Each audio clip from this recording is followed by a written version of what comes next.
जैसे कि पहले वीडियो में मैंने हिंदी में आपका सिलेबस बताया था जीआईसी का बायोलॉजी का। अब मैं आपको इसमें जीआईसी की बायोलॉजी का इंग्लिश में बताता हूँ कि क्या क्या सिलेबस में क्या क्या है। जो बच्चे इंग्लिश में ही पढ़ रहे हैं वो इंग्लिश में देख लें। देखिए, बॉटनी का जो है प्लांट डाइवर्सिटी में है, क्लासिफिकेशन टैक्सोनॉमी आती है इसमें, study of habitat structure and reproduction of following, मतलब किन के बारे में पढ़ना है। देखिए, ये पढ़ना है एल्गी का ब्रायोफाइटा, टेरिडोफाइटा, जिम्नोस्पर्म, एंजियोस्पर्म का पढ़ना है। और उसमें ये कुछ फैमिली पढ़नी है। कितनी फैमिली है? 5 फैमिली है, क्रूसीफेरी, कंपोजिटी, मालवेसी, लिसी और सोलेनेसी।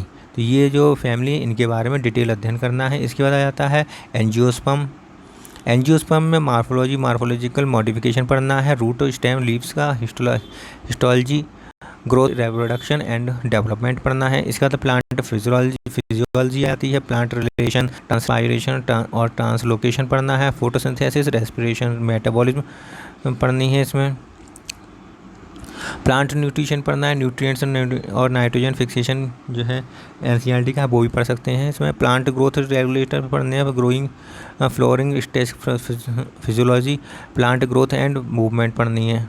मूवमेंट अर्थात वो जो फिलोटैक्सी जो होती है सब।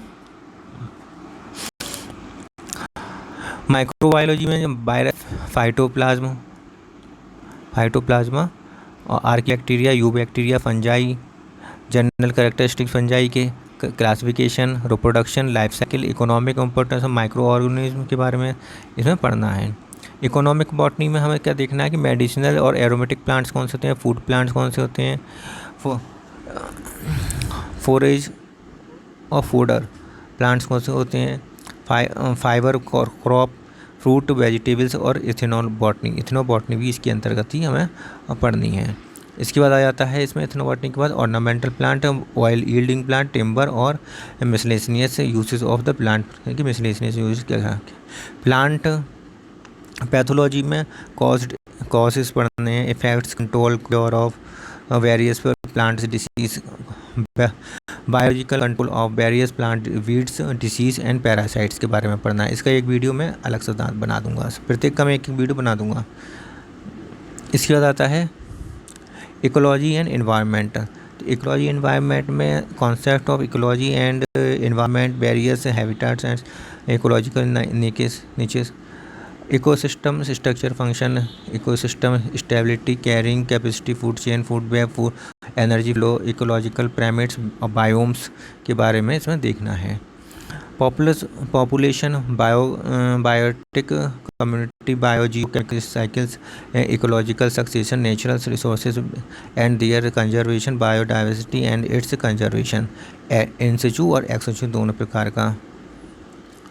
Environmental population causes its ill effects, air, water, soil pollution, radioactive pollution, noise pollution, ozone pollution, ozone depletion, acid rain, eutrophication, biological magnification, ocean pollution, ocean acidification, control and prevention of various environmental pollution। ठीक है, तो ये पढ़ना है। इसके बाद climate changes पढ़ने हैं।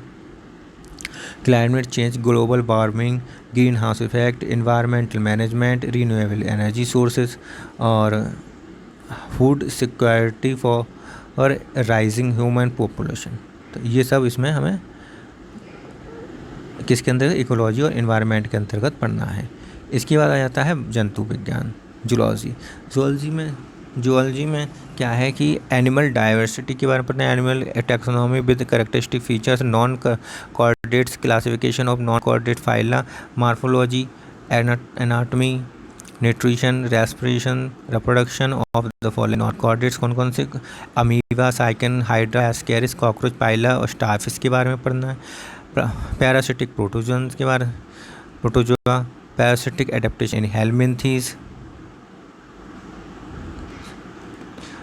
Economic importance of insects, chordates के बारे में पढ़ना है। कॉर्डेट्स में क्या क्या पढ़ना है? Classification of chordates and various classes of chordates with characteristic feature and example, aquatic adaptation in fishes, origin and evolution of terrestrial chordates, flying adaptation in birds, phylogeny of Prototheria, Metatheria, Eutheria, frog, pigeon, rabbit की anatomy पढ़नी है। Animal histology में various tissues के बारे में पढ़ना है। Animal physiology and biochemistry में हमें क्या पढ़ना है, न्यूट्रिशन, डाइजेशन, रेस्पिरेशन और metabolism, circulation, blood, heart circulation, osmoregulation, excretion, movement, locomotion, nervous coordination and integration, sex organs, chemical coordination, hormone और फिरोमोन्स और इम्यून सिस्टम के बारे में पढ़ना है। एनिमल एम्ब्रियोलॉजी के बारे में जेनेटोजेनेसिस, fertilization in lower and higher animals, types of eggs and cleavage, organogenesis, development of frog and metamorphosis, fetal membranes in birds, placenta in mammals, and regeneration, human reproduction and reproductive physiology के बारे में हमें पढ़ना है। इसके बाद आती है सेल बायोलॉजी। सेल बायोलॉजी में क्या क्या है, prokaryotic eukaryotic cells, their structure and property, cell division पढ़ना है, structure function in various cells organelles, chromosome structure and their various during the cell division भी सारे पढ़ने हैं, ठीक है दोनों। Molecular structure, DNA, RNA, DNA as genetic material, replication and their repair, genetic code, central dogma, protein synthesis, gene expression भी पढ़ना है, ठीक है। इसके बाद आता है जेनेटिक्स, अभी जेनेटिक्स भी रह गई है। Mendel's law of inheritance, codominance, incomplete dominance, integration of genes, chromosomal theory of inheritance, linkage, crossing over, sex determination, multiple gene inheritance, polyploidy, human genetic disorder and mutation, ये सब पढ़ना है। इसके बाद आता है बायोटेक्नोलॉजी। बायोटेक्नोलॉजी में क्या है, कॉन्सेप्ट, प्रिंसिपल और scope of biotechnology, tools and techniques of biotechnology, recombinant DNA technology and its application in human welfare, tissue culture, somatic hybridization, genetically modified organism, GM crops, gene bank, ethical concern।